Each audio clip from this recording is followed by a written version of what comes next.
नमस्कार दोस्तों। स्वागत है आज के इस नए एक्सप्लेनर में। आज हम एक ऐसी आवाज के बारे में बात करने वाले हैं जिसने पिछले एक दशक से पूरे देश को अपना दीवाना बनाया हुआ है। सच कहूं तो ये कहानी किसी फिल्म की स्क्रिप्ट से कम नहीं है। मिट्टी से उठकर आसमान छूने का सफर, एक आम इंसान से सदी का सबसे पसंदीदा गायक बनने तक का सफर। इस आवाज में एक अलग ही जादू है यार, जो सीधे हमारे और आपके दिल पर दस्तक देती है।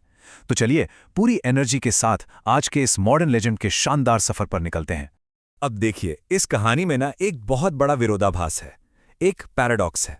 एक तरफ इनका सुपरस्टार स्टेटस है, देश भर में क्रेजी फैन फॉलोइंग, पूरी दुनिया में कॉन्सर्ट्स और अवार्ड्स की तो जैसे लाइन लगी हुई है। लेकिन दूसरी तरफ जब हम इनकी असल जिंदगी की बात करते हैं तो सच्चाई बिल्कुल उल्टा नजर आती है। एक बेहद प्राइवेट लाइफ, बिल्कुल आम से दिखने वाले कैजुअल कपड़े और किसी बड़े शहर की जगह आज भी अपने छोटे से होम टाउन में रहना। मतलब एक ऐसी छवि जो आमतौर पर किसी सेलिब्रिटी की तो बिल्कुल नहीं होती। और वैसे देखा जाए तो यही इस कहानी का सबसे बड़ा रहस्य है। आखिर इतनी बेमिसाल सफलता और स्टार पावर होने के बाद भी कोई इतना जमीन से जुड़ा कैसे रह सकता है? खैर, इस बात को समझने के लिए चलिए थोड़ा पीछे चलते हैं। तारीख थी 25 अप्रैल 1987, जब वेस्ट बंगाल के एक छोटे से कस्बे जियागंज अजीमगंज में इनका जन्म हुआ। अब एक मज़ेदार बात बताऊं, संगीत इनके लिए सिर्फ कोई शौक नहीं था, ये लिटरली इनके खून में था। इनका परिवार पंजाबी और बंगाली कल्चर का एक कमाल का मिक्स था। दादी एक बढ़िया गायिका थी, माँ तबला बजाती थी और मामा इन्हें क्लासिकल म्यूजिक सिखाते थे। तो बचपन से ही ना सिर्फ इनकी क्लासिकल वोकल ट्रेनिंग चली, बल्कि इन्होंने तबला और हारमोनियम में भी महारत हासिल कर ली। एक तरह से कहूँ तो संगीत इनकी सांसों में बस चुका था। अब यहाँ आती है एक ऐसी बात जो सच में बहुत दिलचस्प है। किसी भी महान कलाकार की तरह इनका आमना सामना भी असफलता से जरूर हुआ। साल था 2005। टेलीविजन पर फेम गुरुकुल नाम का एक बहुत पॉपुलर नेशनल रियलिटी शो चल रहा था। ये वहां एज अ कंटेस्टेंट गए, लेकिन वहां से इन्हें बहुत जल्दी बाहर का रास्ता देखना पड़ा। अब आप सोच रहे होंगे कि ये तो फेलियर हो गया, पर नहीं। इस रियलिटी चेक को ना एक हार की तरह मत देखिए। ये असल में एक बंद दरवाजा था जिसने इन्हें इस रूथलेस इंडस्ट्री में अपना खुद का एक अलग रास्ता बनाने पर मजबूर किया। इन्हें समझ आ गया था कि सफलता वाकई कोई रातों रात मिलने वाली चीज नहीं होती।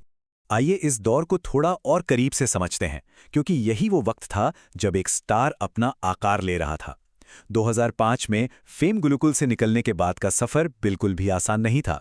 हाँ, 10 के 10 ले गए दिल शो जीतकर इन्हें थोड़ी फाइनेंशियल स्टेबिलिटी जरूर मिल गई थी, लेकिन मुंबई जैसी जगह में स्ट्रगल खत्म नहीं हुआ था। लेट 2000s में इन्होंने चुपचाप पर्दे के पीछे काम करना शुरू किया। ये म्यूजिक प्रोग्रामर बने और प्रीतम जैसे दिग्गज कंपोजर्स को असिस्ट करना शुरू किया।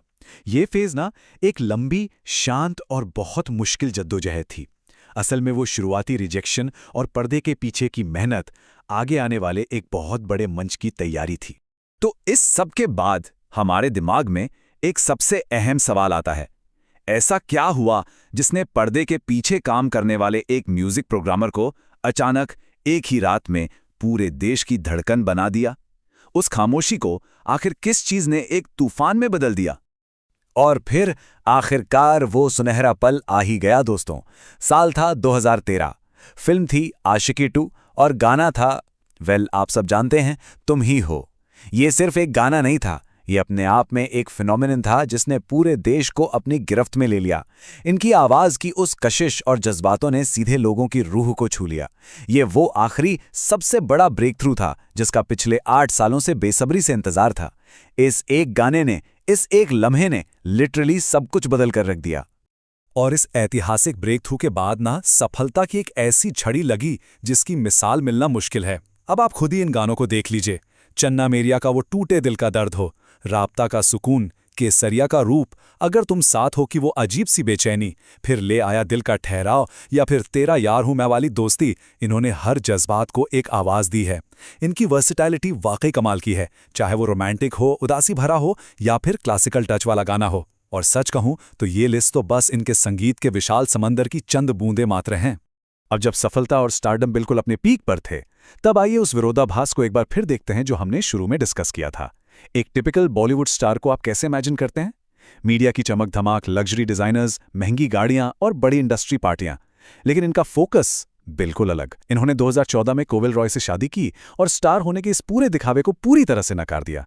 वो आज भी वेस्ट बंगाल में अपने शहर के उन्हीं आम रास्तों पर स्कूटर चलाते हुए दिख जाते हैं।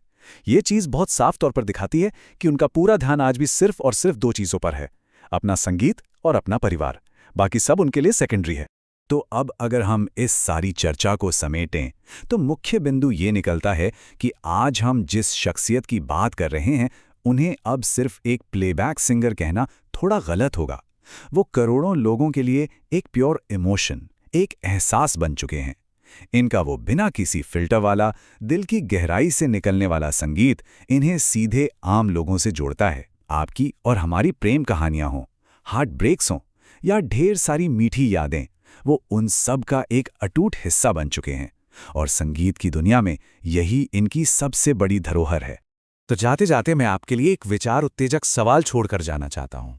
क्या वाकई एक महान कलाकार बनने के लिए कैमरे की चकाचौंध और हमेशा स्पॉटलाइट में रहना जरूरी है, या फिर क्या सिर्फ एक ऐसी आवाज काफी है जो बिना किसी शोर शराबे के सीधे इंसान की रूह से बात करे? इस शानदार सफर ने हमें धैर्य, लगातार मेहनत और सबसे जरूरी बात विनम्रता का एक बहुत बड़ा पाठ पढ़ाया है। मुझे उम्मीद है कि इस एक्सप्लेनर के जरिए आपको इस संगीतमय यात्रा को एक नए और थोड़े गहरे नजरिए से समझने का मौका मिला होगा। ऐसी ही दिलचस्प चर्चाओं के लिए जुड़े रहिए। अपना वक्त देने के लिए बहुत बहुत धन्यवाद।